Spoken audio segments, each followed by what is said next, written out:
Hello friends, स्वागत है आप सभी का आज की क्लास में। आज है 11 सितंबर। 11 सितंबर के जो भी महत्वपूर्ण करंट अफेयर्स हैं वो इस क्लास के अंदर करवाए गए हैं। तो आप इस वीडियो को शुरू से लेकर अंत तक जरूर देखना, क्योंकि इस क्लास के अंदर जो भी करंट अफेयर करवाया जाता है वो महत्वपूर्ण होते हैं और उनमें से एग्जाम के अंदर प्रश्न पूछा जा सकता है। सेमीकॉन इंडिया 2024 सम्मेलन की थीम क्या है? सेमीकंडक्टर विषय को आकार देना, भारत में सेमीकंडक्टर का भविष्य, राष्ट्र में सेमीकंडक्टर का भविष्य, या उपरोक्त में से कोई नहीं। बताओ जी कौन सा आंसर हमारा सही है। सेमीकॉन इंडिया 2024 सम्मेलन की थीम इस साल की क्या है? थीम है जी ऑप्शन 1 राइट आंसर है, सेमीकंडक्टर विषय को आकार देना। ठीक है, यह जो सम्मेलन है सेमीकॉन इंडिया 2024 सम्मेलन है, यह 11 सितंबर से लेकर 3 दिन तक 13 सितंबर तक कहाँ पर चलेगा? यह सम्मेलन कहाँ पर आयोजित होगा? यह सम्मेलन होना है उत्तर प्रदेश के ग्रेटर नोएडा में। ठीक है जी, ग्रेटर नोएडा के इंडिया एक्सपो मार्ट में यह सम्मेलन होना है। इस सम्मेलन में इस साल की थीम क्या है? सेमीकंडक्टर भविष्य को आकार देना। ये जो सम्मेलन है, ये सम्मेलन का उद्घाटन किसके द्वारा किया जाएगा? इसका उद्घाटन है प्रधानमंत्री नरेंद्र मोदी के द्वारा किया जाएगा। ठीक है जी, नरेंद्र मोदी के द्वारा इस सम्मेलन का उद्घाटन किया जाएगा। इस सेमीकॉन इंडिया 2024 में पीएम के भारत को सेमीकंडक्टर डिजाइन, विनिर्माण और प्रौद्योगिकी विकास के लिए एक वैश्विक केंद्र में बदलने के दृष्टिकोण का अनुरूप है। ठीक है जी, इस थीम के तहत होने वाले इस कार्यक्रम में भारत की क्या सेमीकंडक्टर रणनीति और नीतियों पर प्रकाश डाला जाएगा। अब विस्तार से देख लेते हैं। आज यानी कि 11 सितंबर से 3 दिन तक उत्तर प्रदेश के ग्रेटर नोएडा में इंडिया एक्सपो मार्ट में सेमिकन इंडिया आयोजित किया जाएगा 2024। इसकी अगर हम उद्घाटन की बात करें तो यह प्रधानमंत्री नरेंद्र मोदी द्वारा किया जाएगा। जो सेमिकन इंडिया 2024 है, यह पीएम मोदी के बाद को सेमीकंडक्टर डिजाइन, विनिर्माण और प्रौद्योगिकी विकास के लिए एक वैश्विक केंद्र में बदलने के दृष्टिकोण के अनुरूप है। ठीक है जी, इस साल इस सेमिकॉन इंडिया 2024 की थीम क्या है, यह हमने पहले देख लिया है। सेमीकंडक्टर विषय को आकार देना है।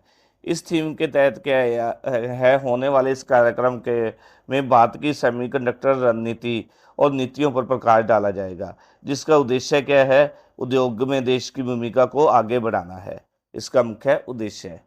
आगे नेक्स्ट क्वेश्चन देख लेते हैं हमारा कौन सा है। हाल ही में अंतर्राष्ट्रीय सौर संगठन आईएसए में पूर्ण सदस्य के रूप में शामिल होने वाला 101वां देश कौन सा है? 101वां देश अभी शामिल हुआ है, वो कौन सा है? इसके अंदर वो है नेपाल। ऑप्शन 3 हमारा राइट आंसर है। नेपाल क्या है? इंटरनेशनल सोलर अलायंस, अंतर्राष्ट्रीय सौर संगठन या आईएसए कह लो, में पूर्ण सदस्य के रूप में शामिल होने वाला 101वां सदस्य है। ठीक है जी, अगर बात करें 100वें सदस्य की, तो 100वां सदस्य कौन बना था इसका? बताओ जी, इसका 100वां सदस्य कौन बना था जी? जो ये बना था पैराग्वे। पैराग्वे पैराग्वे इसका 100वां सदस्य बना था आईएसए का। ठीक है जी, जून 2000, यह कब बना था? यह बना था जून 2024 के अंदर। और हाल ही में कौन बना है? नेपाल। कौन सा सदस्य बना है आईएसए का? 101वां सदस्य बना है। अगर बात करें इसकी शुरुआत की, अंतर्राष्ट्रीय सौर संगठन, ठीक है जी, आईएसए की शुरुआत की, तो इसकी शुरुआत कब हुई थी? 2015 के अंदर हुई थी। किसके द्वारा की गई थी? यह की गई थी भारत और फ्रांस ने मिलकर। ठीक है जी, इसका मुख्यालय की बात करें तो इसका मुख्यालय कहाँ पर है? हरियाणा के अंदर है। ठीक है जी, हरियाणा के गुरुग्राम में इसका मुख्यालय है। इसका मुख्य उद्देश्य की बात करें तो कौन सा इसका मुख्य उद्देश्य है? सोलर एनर्जी को बढ़ावा देना। डिटेल में देख लेते हैं। नेपाल क्या है? आईएसए में पूर्ण सदस्य के रूप में शामिल होने वाला 101वां सदस्य है। ठीक है जी, क्या है? अंतर्राष्ट्रीय सौर संगठन है जो आईएसए की शुरुआत की बात करें तो यह 2015 में हुई थी। ठीक है जी, भारत और फ्रांस ने मिलकर इसकी शुरुआत की थी। अगर हम 100वां सदस्य की बात करें तो कौन बना था? जून 2024 में पैराग्वे बना था। मुख्यालय की बात करें तो इसका मुख्यालय है गुरुग्राम, हरियाणा के अंदर। इसका मुख्य उद्देश्य क्या है? सोलर एनर्जी को बढ़ावा देना है। आगे नेक्स्ट क्वेश्चन है जी हमारा। हाल ही में आयोजित हुए पेरिस पैरालंपिक 2024 में भारत ने कुल कितने पदक जीते? 28, 29, 30 या अप्रोक्ट में से कोई नहीं। भारत ने कितने जीते हैं? 29 पदक जीते हैं। कौन कौन से पदक है वे? 29 पदकों में 7 तो गोल्ड है, ठीक है जी, 9 है अपने रजत पदक और 13 कांस्य पदक है, ठीक है जी। 13 कौन से है? कांस्य पदक हैं। भारत ने इसके अंदर क्या है, इस जो पेरिस पैरालंपिक 2024 के अंदर शानदार प्रदर्शन दिखाते हुए 29 पदक जीते, ठीक है। इस गेम के अंदर भारत की बात करें तो भारत कौन से स्थान पर रहा? 18वें स्थान पर रहा। इसके अंदर कितने इवेंट हुए? पेरिस पैरालंपिक 2024 के अंदर क्या है, 549 इवेंट हुए। जो कितने इसमें के अंदर कितने खेल आयोजित किए गए? बताओ जी, खेल कितने टाइप के इसके अंदर आयोजित किए थे गए थे? 22 टाइप के। भारत ने कौन कौन से खेल के अंदर भाग लिया था? भारत ने कितने खेलों के अंदर भाग लिया था? 12 खेलों के अंदर, ठीक है जी, 12 गेम्स के अंदर भाग लिया था। डिटेल देख लेते हैं थोड़ी सी इसकी। इसकी हमारे द्वारा क्या है, अलग से एक वीडियो जो है बनाई गई है, वो 9 सितंबर की वीडियो के अंदर सारा यह पेरिस पैरालंपिक के बारे में क्वेश्चंस और डिटेल में दिया गया है। अगर आप इसके बारे में पूर्ण डिटेल जानना चाहते हैं तो आप हमारी 9 सितंबर की जो वीडियो है उसको देख सकते हैं। हम अभी डिटेल में कर रहे थे। पेरिस पैरालंपिक 2024 में भारत ने शानदार प्रदर्शन करते हुए 29 पदक जीते, ठीक है। इसमें क्या है, 7 स्वर्ण, 9 रजत और 13 कांस्य पदक है। भारत इस गेम्स के अंदर कौन से स्थान पर रहा? 18वें स्थान पर। यह कौन सा संस्करण था पैरालंपिक 2024 का? 17वां संस्करण था। इसमें कुल कितनी गेम्स खेली गई? 22, ठीक है, जिसमें से भारत ने कितनों में भाग लिया? 12 के अंदर। इसमें कुल इवेंट की बात करें कितने हुए? ये हुए 549। और इसके अंदर पहले स्थान पर कौन रहा? चीन रहा। आगे नेक्स्ट देख लेते हैं डिटेल। नेक्स्ट देखते हैं क्वेश्चन। हाल ही में आयोजित होने वाली 79वीं 79वीं संयुक्त राष्ट्र महासभा 70 की आम बहस को भारत की ओर से कौन संबोधित करेगा? बताओ जी, किसके द्वारा संबोधित की जाएगी? ये की जाएगी कि हमारे विदेश मंत्री जो एस जयशंकर। क्या है, हाल ही में आयोजित होने वाली 79वीं संयुक्त राष्ट्र महासभा 70 की आम बहस को भारत की ओर से विदेश मंत्रालय के जो मंत्री हैं एस जयशंकर, उनके द्वारा संबोधित किया जाएगा। आगे नेक्स्ट क्वेश्चन है जी हमारा, वायु प्रदूषण से निपटने के लिए 1 जनवरी तक पटाखों के उत्पादन, भंडारण और बिक्री और उपयोग पर किसके द्वारा पूर्ण प्रतिबंध लगाया गया है? ये लगाया गया है दिल्ली के द्वारा। क्या है, दिल्ली सरकार ने वायु प्रदूषण पर नियंत्रण करने के लिए 1 जनवरी तक, 1 जनवरी 2025 तक सभी प्रकार के पटाखों के उत्पादन, ठीक है जी, भंडारण, बिक्री और उपयोग पर रोक लगाई गई है। जो प्राइवेट मंत्री हैं गोपाल राय, उनका क्या कहना है? दिल्ली के अंदर प्राइवेट मंत्री है गोपाल राय, उनका क्या कहना है? वायु प्रदूषण में मौसमी वृद्धि को कम करने के लिए यह प्रतिबंध लगाया गया है। इस योजना से क्या है, प्रदूषण को नियंत्रित करने में जो है लाभ मिलेगा। और क्या विभिन्न इसके अंदर क्या है, इस योजना के तहत क्या है, 1 जनवरी 2025 तक जो पटाखों पर प्रतिबंध लगाया गया है, इसके तहत इस कारण क्या है, विभिन्न कार्यक्रम है जो दिल्ली सरकार द्वारा आयोजित किए जाएंगे, ठीक है। और सरकार द्वारा इसकी सफलता सुनिश्चित करने के लिए नागरिकों के साथ मिलकर काम किया जाएगा। अब डिटेल में देखते हैं। दिल्ली सरकार ने वायु प्रदूषण से निपटने के लिए 1 जनवरी तक सभी प्रकार के पटाखों के पूर्ण प्रतिबंध लगाया गया है, ठीक है जी। सरकार द्वारा क्या है, पटाखों के उत्पादन, बिक्री, उपयोग पर प्रतिबंध लगाया गया है। पर्यावरण मंत्री है जो गोपाल राय, उनके द्वारा एक बयान के अंदर कहा गया कि वायु प्रदूषण से मौसमी वृद्धि को कम करने के लिए प्रतिबंध आवश्यक है। प्रदूषण पाठकों के कारण और भी बदतर हो जाता है। उन्होंने आगे क्या कहा, सर्दियों के मौसम में दिल्ली में वायु प्रदूषण बढ़ने का खतरा है। इस समय पटाखे जलाने से प्रदूषण और बढ़ जाता है।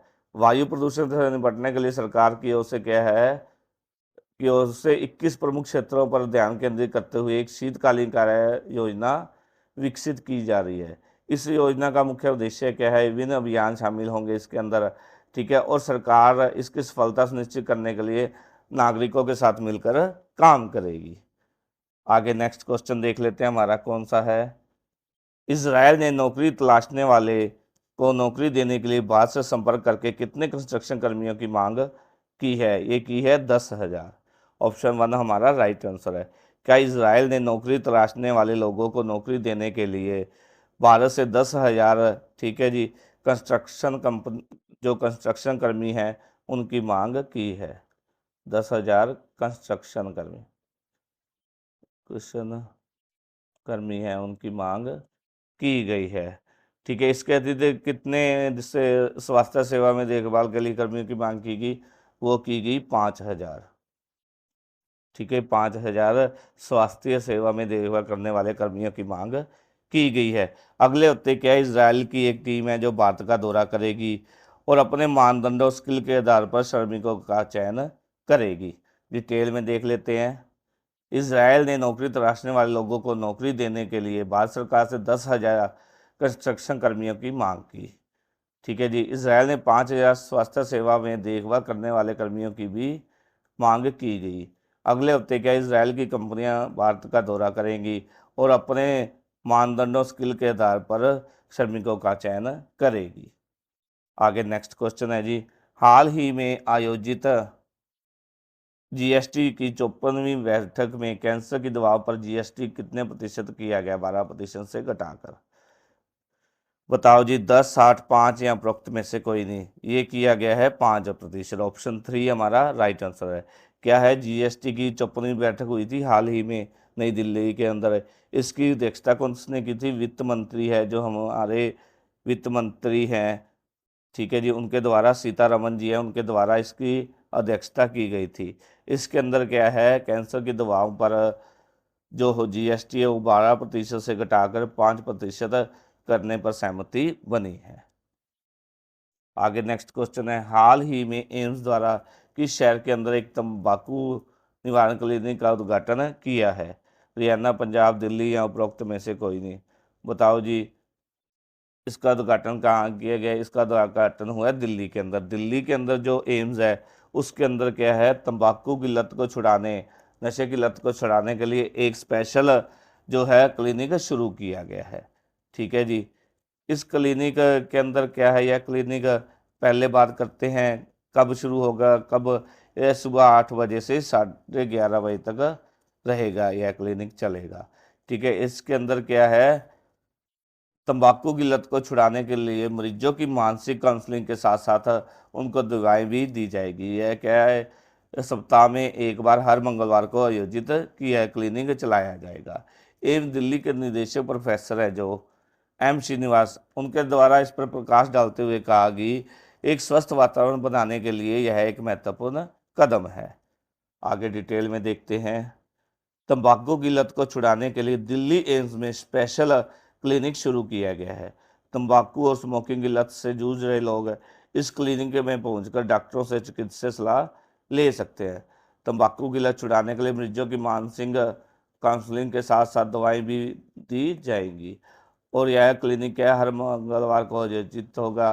ठीक है, चलाया जाएगा। कब से कब तक? हर मंगलवार को 8, 8:30 बजे सुबह से 11 बजे तक इसका पंजीकरण किया जाएगा। एम्स दिल्ली के जो निदेशक प्रोफेसर है एम श्रीनिवास है, इनके द्वारा इस बात पर प्रकाश डाला गया कि टीसीसी तंबाकू मुक्त एम्स पहल के हिस्से के रूप में स्वस्थ वातावरण बनाने में महत्वपूर्ण योगदान है।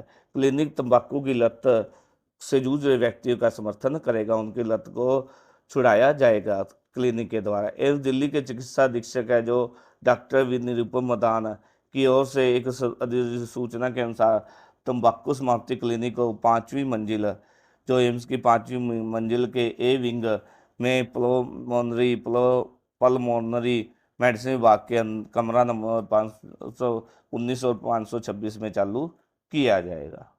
आगे नेक्स्ट क्वेश्चन है जी हमारा, हाल ही में कौन भारत की पहली एशियाई स्कूली छात्रा बनी है? यह बनी है दीपाली थापा।